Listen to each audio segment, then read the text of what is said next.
Hi, my name is Alonzo Paulum, and this is my final presentation for the Old Testament survey. So let's jump right in. Um, before I really get into teaching today, I would just like to take a second to pray. So, God, I thank you for a chance to teach.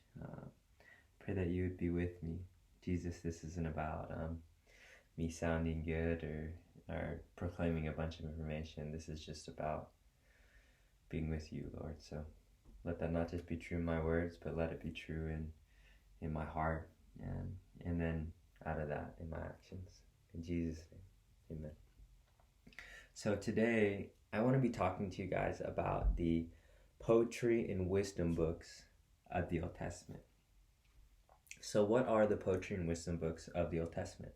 Well, simply put, they consist of the books of Proverbs, Song of Songs, Job, Ecclesiastes, and of course, the book of Psalms. And today, for this lesson, I want to specifically highlight and touch on the book of Psalms. So, what is the book of Psalms? The book of Psalms are basically 150 poems, but not just poems, they're 150 songs written by Hebrews throughout of all of Israelite history, from the time of Moses all the way up to the last book of the Old Testament, which is Malachi.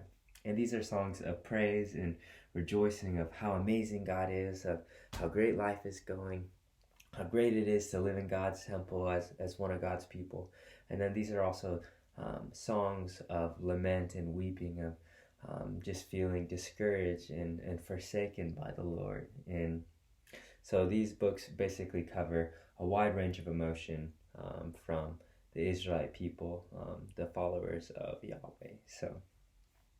So when engaging with the book of Psalms, we have to understand that these books are not written, these poetic books or poetic songs are not written the same way Western poetry is written. So, for example, we all know this one: roses are red, violets are blue.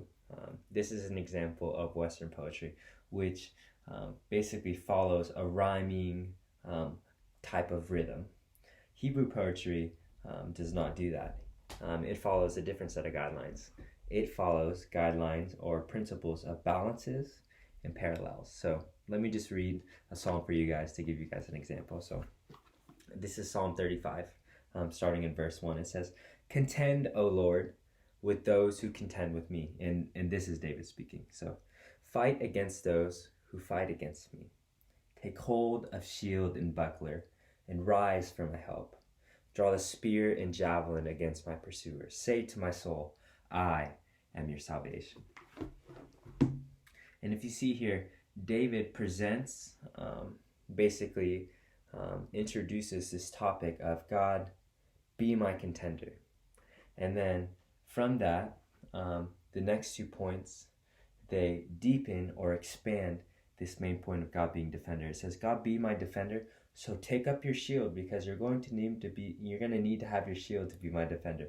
And then not only take up your shield, take up the javelin, take up your spear, because not only do you need to be my defender, I need you to be my contender and my fighter. And that is an example of a balance and a parallel.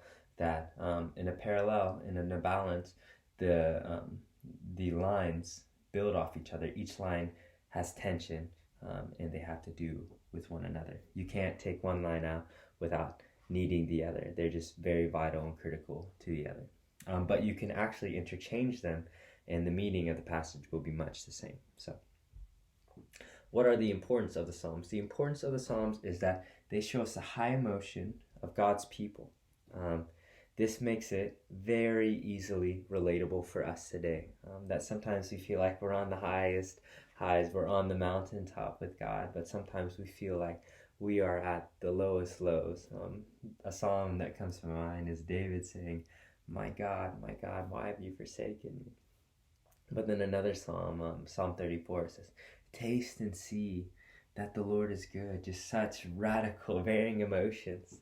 But the beauty of the Psalms is it teaches us that we can be radically honest with God, and that our honesty doesn't have to leave us in a place of discouragement.